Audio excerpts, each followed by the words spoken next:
Tanager Place and the Meraki Institute of Learning proudly present Together We Rise, a series on capturing the journeys of resilience and well-being based on the Rise, Wellness, and Resilience framework. For those of you who are joining us today for the first time, this show is a series digging deep into the concept of resilience. In this interview series, we are talking to those in the corridor who have exhibited courage and strength in the face of hardship. These individuals are here with us to share their personal story of resilience. We hope this series will inspire hope and possibility in others. Because when we call on our courage and show up in the midst of struggle, we offer a bright place and to not give up. Together we can rise with the means to manage, restore, and grow.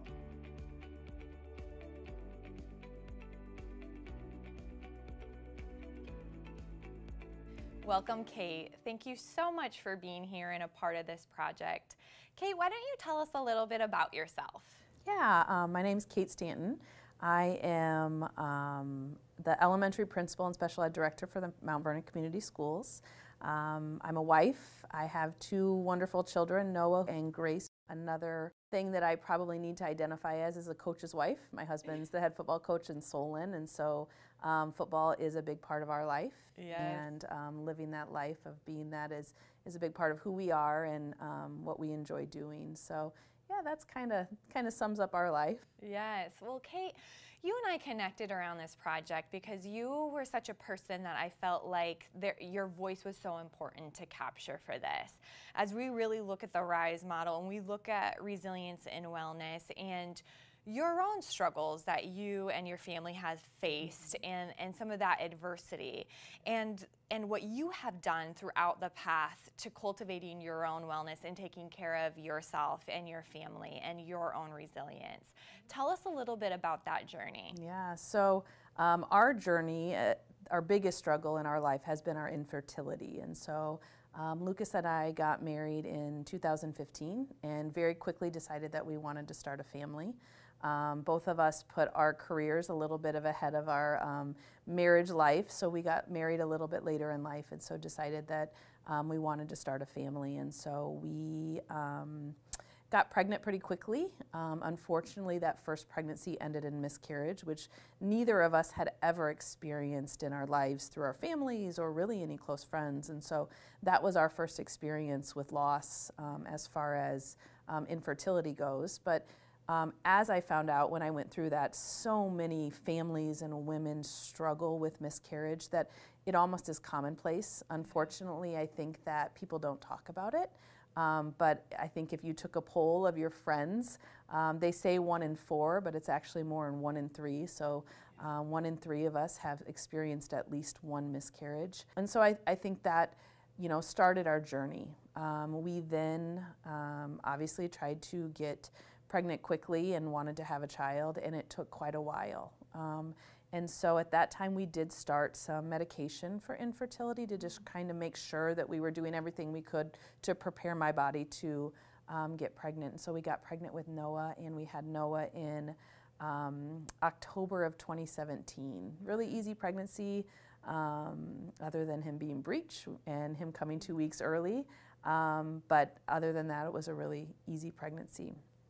Knowing that we had suffered a miscarriage and that it took us a little longer to get pregnant, we decided we were going to try to start having another child very quickly. So at 6 months, we started again to start trying to have another baby. And at that time, again, we got pregnant relatively quickly. We found out we were pregnant the day before Noah's first birthday. Okay. So that was very exciting. But that pregnancy also ended in miscarriage. The first pregnancy that we had a DNC, so we had to have a medical procedure to end that pregnancy. And then with this one, we did not. Okay. At that point, again, we consulted with our doctors and had experienced loss again. It felt a little different this time because we had known. It was just as devastating, but I didn't feel like it shattered our world the same. Sure. It was almost like we half expected it. And I think anyone that has had a miscarriage, once they do get pregnant, their pregnancy doesn't feel the same because you're kind of always waiting for that other shoe to drop or for something to go wrong. Sure. And so when that happened, again, sad and devastating, but decided we're just gonna, all we can do is try again. Yeah. With that, it becomes kind of monotonous, and the fact is, like, every month that you don't get pregnant, you're very heartbroken because you know you're 1 month, you know, further away from having a baby. Yeah. We get pregnant again, and we hear the heartbeat, and we're ecstatic. I started bleeding on a weekend and went in for an ultrasound that Monday, and we had lost the baby again at 12 weeks. So that is a little bit later on. We had heard a heartbeat, we had thought everything was fine, and then ended up having a miscarriage, and we did have to have a D&C at that point again. So that was our second D&C, our third miscarriage. With this miscarriage, the baby, the fetus was far enough along that we were able to do genetic testing. Okay. So at that time we did genetic testing of Lucas and I, and with that medical procedure they went ahead and took tissues from the baby and did genetic testing at that time. With that, we found that that child would have been a little girl, but she did have trisomy 13. And trisomy 13 is a condition that when children are born, which is very rare that they're born with trisomy 13 because they do not end up, you know, making it to full term. Oftentimes they have breathing problems, they don't live for very long, they can't breathe on their own, oftentimes they're in pain. So in some ways I was very thankful that my body knew that it didn't want to carry that pregnancy to term, because I think the heartache of watching my child suffer, I can't even imagine what that is. I know what it feels like to lose a child before birth, but I can't imagine that. In some ways we found peace in doing that. Once we had that miscarriage, we decided to go to the University of Iowa with my doctor's support, and that is when we started our IVF journey. And so we went to the university, and they are fabulous, wonderful people, near and dear to my heart now. Nurses are wonderful, the doctors are wonderful, and we started our IVF journey. We had our first consultation in November of 2019. We did our first retrieval in February of 2020. Leading up to that, for anyone that doesn't know about IVF, is a lot of shots and a lot of medication and a lot of baseline ultrasounds and a lot of doctor's appointments. IVF is just fascinating to me because of the way they're able to manipulate your schedule to make it fit their schedule. So it's pretty amazing. We had our first retrieval in February of 2020, and we had really, really great results from our egg retrieval. In IVF, usually it's called kind of the 50% rule. So however many eggs you get, usually 50% of those are mature enough to fertilize. And then from there, 50% of those actually fertilize. And from there, 50% of them turn into embryos that you can actually implant. So if you get 3 eggs at the beginning, the likelihood that you're gonna probably have 1 to implant is pretty slim. We were really lucky because when I came out of anesthesia, we had gotten 25 eggs, much more than we had ever expected. The doctor was, overjoyed. Dr. Epen was our doctor at that time, and he was overjoyed. I think this is going to be it. You're going to have, and but the law of 50% and more kind of hit us hard, and so through that process, we actually ended up with 4 fertilized embryos, and we did send those to genetic testing. And the reason we sent those to genetic testing is because Lucas and I's genetics came back completely clear. We had no genetic markers for any type of abnormalities. And so what the doctors decided at that point is that my eggs that I had deteriorated enough that when it came time to fertilize and grow and implant, they didn't have enough, a lot of medical stuff, but they didn't have enough strength, and so they wanted to make sure to rule out the ones that would most likely end in miscarriage. And so from the 25 we got from my retrieval, we had 1 healthy embryo from that. which was rather shocking because when we came out of surgery, we had so many. So even Dr. Epen was disheartened. We had decided at that point that we were going to do what was called embryo harvesting. We were going to try to do 3 retrievals as quickly as possible to retrieve as many healthy embryos, because once those embryos are frozen, they stay that age. So whatever age that they are retrieved from you at, whether that's 25 or 35, no matter how long they are in the freezer, they're that age of 25 or 35. And so we wanted to do 3 really quick retrievals, get as many embryos as possible, and then start the transfer process. So we were scheduled to have our next cycle. I think it was March 17th of 2020. And so COVID hit, and the IVF clinic was considered an elective procedure, and they needed their doctors and nurses to move to the main hospital for what they thought COVID would bring. And so our cycle was canceled. At that time, we didn't know when anything was going to open back up. Obviously, no one had been through a pandemic before, and so we were in a very strong holding pattern with no end in sight. Even if at that point we had decided, we have one, let's go ahead and transfer it, it's an elective procedure, so we weren't allowed to. We are really lucky that they opened back up in June. So we did a retrieval in July, and at that time we didn't get any embryos. And then we did another one in September and got 1. But in that one, at that time, with that cycle, we decided to go ahead and implant our healthy embryo from February. And so we implanted that on September 15th, and our little girl Grace was born May 26th. So we were really lucky in the sense that although our retrievals were not as productive as we had hoped, our very first transfer was successful. So that's a little bit of our infertility journey with miscarriage and IVF. Well, thank you so much for sharing that. I'm going to tease apart some of these pieces, because I think it's so important for those who have gone through this journey or have a loved one in that journey, or even, as I say, like, if not, just even kindness to others in the world, because we never know what they're going through, right? When you look back at kind of the first miscarriage and then the journey before you started IVF, is that you talk about like kind of being in this tundrum of the month by month watch, in this time sphere of, I've heard lots of women talking about kind of obsessing over when ovulation is and what's my temperature, and did it wait the 2-week wait period, and then the anxiety around the period, and then testing, and then getting a period late, like, and it's just like time warps at this really micro slow speed, and this influence to your mental well-being, your emotional state of being. Tell me a little bit about that and what that was like for you, and what you've heard other women talk about, and how you got through that. That is definitely the hardest part of the journey for me, was the unknown, and for me, the non-control I had. So there was only so many things I could control, and those were, you know, knowing when I was ovulating, and then doing what I could during our ovulation cycle, but not really knowing if you're really ovulating or if the ovulating predictor kit is right. And, so some of those things were really hard.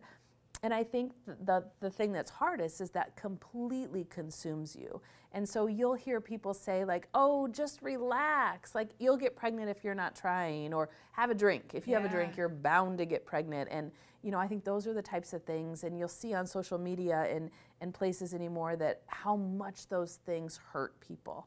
And how if only it was that easy, and, you know, stand next to me, I get pregnant super easy, and trying to realize when people say those things, they're not hurtful, but knowing just how hard that you try. And so it really does consume you. You know what day of the week or what day of the month you are at all times. We were taking medication at that time that caused me to have to go in for blood draws quite often. So those had to be scheduled into my days. I had to know what time I took the medicine. Did I remember to take the medicine? And then, you know, when you are ovulating, making sure that that fits into your schedule. Both Lucas and I have extremely busy schedules. Me as an elementary principal, and, you know, Lucas as an educator and a coach. And so sometimes that just didn't fit into our schedule. And on the months that didn't fit into our schedule, feeling like we had done nothing.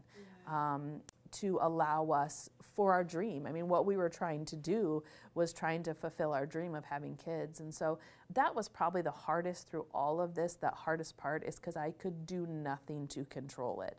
You can eat healthy and you can eat and you can exercise, and those things are all really important. But at the end of the day, those things don't make you pregnant. Yeah. And so, you know, that was really hard. And so I am someone who stays busy with work. You know, I don't know that I always have the healthiest coping mechanisms. Sure.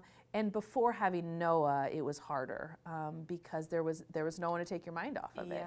And so just trying to, you know, exercise and talk to Lucas and be open about why we were struggling and when we were struggling and being honest about our feelings. And at that time, just reaching out to people that I had learned that had been through it was my biggest thing. I think that helped me the most was to realize that I wasn't alone and that there were people that were going through it. Yeah. There's several things you have just said that I want to really, really highlight because I think it's so important for those listening. You know, when we think about resilience, one of the biggest protective factors of resilience is feeling we had a sense of control over what is happening to us. And so much of infertility is out of your control.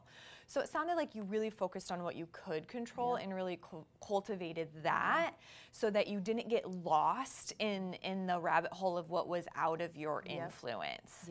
But in the midst of that, being honest about your feelings, openly talking, and finding your village, tell me a little bit about that.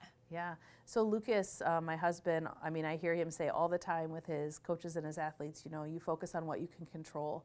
And so we just really tried to do that. We knew what we could control and we knew what we couldn't control. And we tried really hard to not focus on what we couldn't control because, I mean, there were times that we went down that dark hole, you know, and Lucas was, you know, my rock and wanted me to stay out of that hole. But there's a lot of time that you're with yourself and in your own head. And so it was easy to go down that. And so I think we just tried really hard to not and focus on that, what we could control. I still remember the day I walked out of the IVF clinic for the first time, and I went by myself because they had a cancellation and they called the day before and Lucas couldn't go. So I'm like, I'm going alone because this is when we can go. And I remember calling Lucas on my way home and feeling 100 times better because there was a plan and there was something I could do about it. And those two things alone for me made me feel like a totally different person. And so when I was going through it before IVF, I think that was so much harder for me because there was literally nothing I could do. The minute I started IVF, even just talking to the doctors, I knew in January I was going to start birth control and then I was going to start the shots. I felt like there was something I had control of at that point. And so that really helped me to have a plan. And I think for people who are struggling with infertility prior to IVF, you know, that's the hardest part, is there's no plan. I mean, you know, there's nothing you can do. And then there's a 30-day wait in between every time there is something you can do. And so from day 12 to 14 to the next month, day to 12, 14, there's nothing you can do in that time period. And I'm sure, you know, I've heard you talk a little bit about this, is that community around other women who were understanding because they had either gone through it or just provided you a space, not to say those tidbits or advice. There was no advice. Like, women who are going through this have done all of the research to understand what's going on. There's no advice. It's just saying today can be hard. The leading up to your period can be exhausting and mentally tolling. After you get your period, when you were hoping that you would never see that, is emotional. And just holding space for people. Tell me, you know, what that meant to you to just have support without anyone trying to fix it for you. So I think that's a big part of it, is finding that community. And originally, I think I found that community in the social media community. And if, you know, and just finding people that I would read, oh, I know exactly how that person's feeling. And so at that time, when we started our IVF journey, I decided to be very vocal and very transparent in our IVF journey. And so I started sharing our IVF journey online. And through that, I have found a lot of people that have either gone through it, almost went through it, or have come to me and just said, I don't know what to do next, you know. And so I think that was, for me, another piece of what allowed me to kind of find my center being while I was going through it, because I felt like I was doing something for the greater good. not only trying to have my own child, Yeah. but also just being a platform for people to understand what it really is. Not only for the people that were going through it, but also for the people that didn't understand what they said or how they treated people, or why when they put their pregnancy announcement in the workroom and someone leaves crying, instead of having judgment or I can't believe they're not happy for me, but maybe what they may be going through. Yeah. And so I think even for just making people aware, bringing it to light, not making it a secret, I think so often people feel shame and embarrassment when it comes to miscarriages as well as infertility, because we feel like maybe our bodies are failing us, or in my case, I waited way too long to have children. If I would have just done it earlier, maybe I wouldn't be going through this. And I think some of those things are things that we carry heavy on our shoulders. Yeah. I think another piece for me is I needed to find that grounding, because in my line of work as the elementary principal, I am the first person that many people tell that they are pregnant. Yes. And when you work in an elementary school, you have a lot of childbearing aged women in your building. And so I just remember having to find my way through that for those closed door conversations. About the only time anyone walks into my office and closes my door is when they're pregnant. And so just preparing myself and being really honest with those people. I would, and sometimes I would get teary and say, I'm so happy for you. I'm really sad for me. Being able to explain my feelings through that is that, I mean, my friends will tell you, I want everyone in the world to be pregnant. I am always trying to convince people to get pregnant because I think it's great. I love being pregnant. I love babies. And I was never upset, but I was sad for me and sad for Lucas. And just being able to put feelings to those emotions and be honest about them with people instead of trying to hide those feelings, I think, again, brought my ability to work through that. Yeah. So much of what you talk about connects back to the RISE framework, with this sense of connection and belonging and a community around it, but also this meaning and purpose, and how to take those struggles, not asking why is this happening to me, but what can I do with what has happened to me to cultivate more resilience. One of the pieces you talk about, Kate, was this concept of shame. And as women, you and I talked about this when we met earlier, is this idea that you were told from just a young age that women's purpose in this world, right, is to be a mother. And I think we're getting better in societal culture of kind of demystifying that is a woman's only intent and purpose, but there's still a lot of societal norms around that. And you then spend all adolescence, working hard to not get pregnant, either abstinence or getting on birth control. And then you have now spent 15, 20 years being scared of getting pregnant before you're ready, to then now trying to get pregnant and feeling like your body is betraying you. Yeah. Tell me a little bit about what that was like for you. Our infertility is considered secondary infertility because we were able to get pregnant with Noah. Even though we were on oral medication, it's a pretty low level of infertility. And so ours is considered secondary infertility. And so I think the added piece of that for me is was my age. And I felt really self-conscious of the fact that I had waited for so long to get pregnant and had this career in front of me, and I was so proud of that, but if only I would have. And so having to come to terms with the fact that life choices I made may be the reason that I'm having a harder time getting pregnant, and not feeling shame in that. I would say my biggest shame was that versus the betrayal of my body. It was more, have my life choices in waiting or age or whatever may be made it so that it was much more difficult for me to get pregnant. And I had to just rely on my friends to tell me that's dumb. There's nothing you can do about that anymore. It's okay. I talk about being, I'm going to be a 60-year-old kindergarten parent, which isn't true, but, those sorts of things, and just saying, it doesn't matter. I think the other thing that we struggle with is we're in rural Iowa, and when you go to Denver and New York and Chicago and in other places, women aren't having babies or even getting married until their 40s, mid-40s, and they're having babies at 45, 46, 47 years old. But we live in this climate of very young mothers. And so I think I had to overcome that a little bit too. Yeah. What I hear you really saying is that journey of giving yourself love and grace, and rather than looking at, what could I have done different, instead looking at, how do I have hope, and how do I create a plan, and how do I do all these things to continue to take care of myself and to foster a continued marriage with my husband while we're going through this really incredible, hard journey together. Yeah. Kate, as we come to an end, what is advice that you would give others who are going through a similar struggle? What is one or two things that you would say to them? Yeah, I think the first thing, Grace's name did not come by chance when we had our first miscarriage.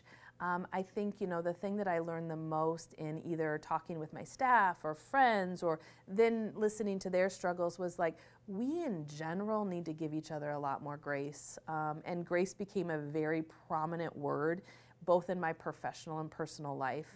And we talk about that a lot at work, like giving each other grace, and I'm going to give you grace, and and so Grace's name came by way, I think, of that first miscarriage, and so I think grace would be the first thing that I tell everyone to give each other and give ourselves. But the second thing for me that was the most powerful thing for me was education, and that's why when I got to IVF, it helped. Me is because I was able to learn, and I was a sponge about IVF, and I wanted to learn everything. I wanted to know why the medication did this and how the schedule did this. And once I gained that education and information, I felt very powerful in the process of getting pregnant again. Yeah. I knew in the end that there was nothing I could do, but if I had the knowledge and the information that allowed me to make the best choices for me and our ability to get pregnant, I felt like I had control again. And it just kind of goes back to that. For me as an educator, I think, and just for a person, that information and knowledge is what allows me to feel more in control. Yeah. And so I would always tell people, like, try to learn as much as you can. Give yourself the knowledge to make the best choice that you can. And so even now I tell people, just go early to the IVF clinic. All they do is give you so much information, and then you get to sit on it and make a decision, but you're better prepared to make that decision. Even if the decision is that you don't want to move forward, you had information. Because if you make that decision without that information, you'll always wonder if I didn't know something or if I didn't do something.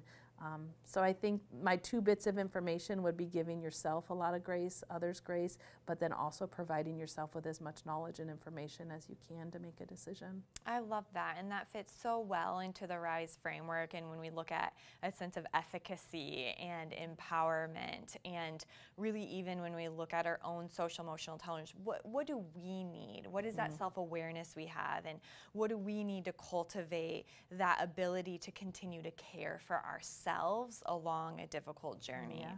Well, Kate, thank you so much for being here and sharing your story. I have no doubt that it will lend healing and hope for a lot of others. Good. I'm so glad. Thank you for being here today. You're welcome. Support is out there. Seeking out help is often the most courageous act you can do. The staff members and the people that I met along the way just made me realize that there are genuine people out there that actually just want to help. Reach out to somebody. No matter the challenges you and your family face, Tanager Place is here for you. We'll meet you wherever you are in your journey, and together define a path to reach your goals. Together we rise. Tanager Place. Thank you again for joining us today and for spending time with us. We hope today's segment offered hope and healing. Today's series brought to you by Tanager Place and the Meraki Institute of Learning. For more information, please visit our website.